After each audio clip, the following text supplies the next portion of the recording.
expensive residential areas in the United States.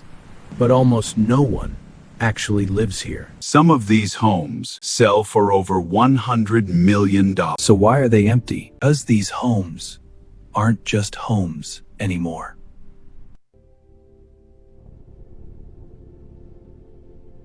They are financial instruments.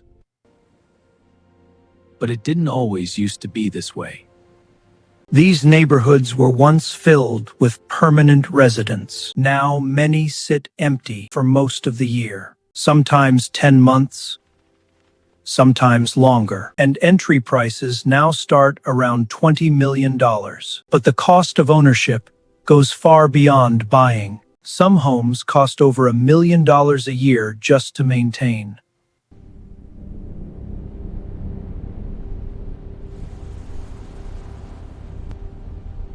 Even when nobody is inside. So who owns them? Mostly global capital. And that changes everything about how cities work. Over the last 2 decades, global wealth has exploded. What does this mean for the world we live in? Creating a new class of ultra-wealthy individuals. How is this reshaping the cities we call home? Tech founders, hedge fund managers, and global investors. They control trillions in assets, shaping our economic future. What drives their decisions? With money that moves faster than borders, they began investing heavily in real estate. What will this mean for the market? In places like Bel Air, Manhattan, and Atherton, where homes can exceed $100 million.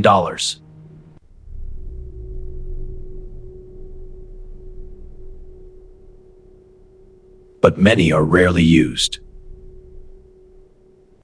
Often owned through complex legal structures. But who truly controls them, and to what end? Making ownership difficult to trace. At the same time, cities face housing shortages. This gap between supply and demand drives up housing costs. In some cities, a quarter of residents spend over half their income on rent, and crowded apartment buildings strain under the weight of demand.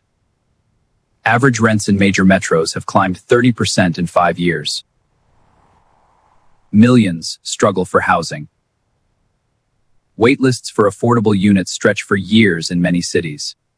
While luxury homes remain unused, a housing crisis forces millions into overcrowded conditions. The average empty mansion in the U.S. is valued at over $1.2 million.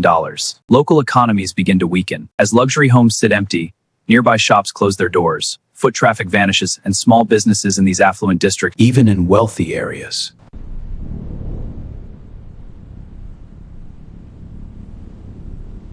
because capital doesn't live where it invests. In cities like Los Angeles, New York, and San Francisco, millions are searching for housing.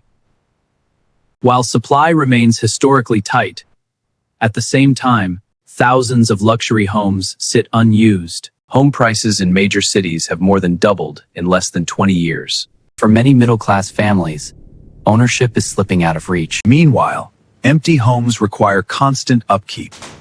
Security systems run 24 hours a day, making it difficult to trace who controls entire neighborhoods.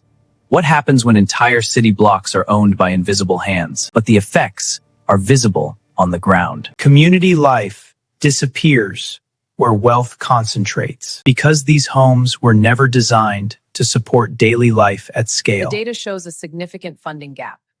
We must prioritize efficient resource allocation and ensure long-term economic stability.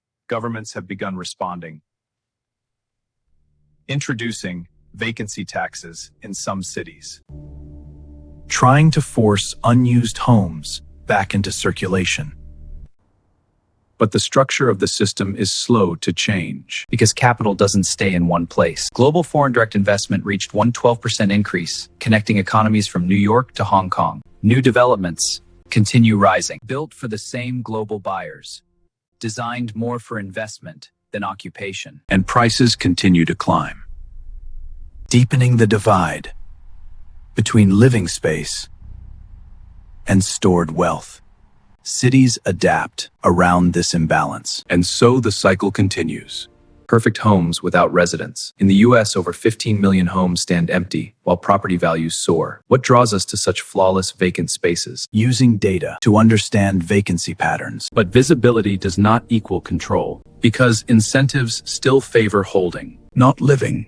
Managed like assets, not neighborhoods. And cities quietly adjust around it. Life moves elsewhere. While capital continues to accumulate. And the geography of cities changes quietly, not through collapse, but through ownership. What remains is a different kind of city. One built for living And one built for storing value. The gap between them keeps widening. In the same cities, built for people who are never there. A silent economy inside occupied value. Disconnected from physical life. A pattern repeated worldwide. Homes that function without inhabitants. And cities that adapt to absence. It is optimization. Driven by global capital logic. But at what cost to our cities? Where efficiency replaces community. Leaving behind structures without presence. Connected only through ownership and distance. cities no longer defined by who lives in them, but by who owns them.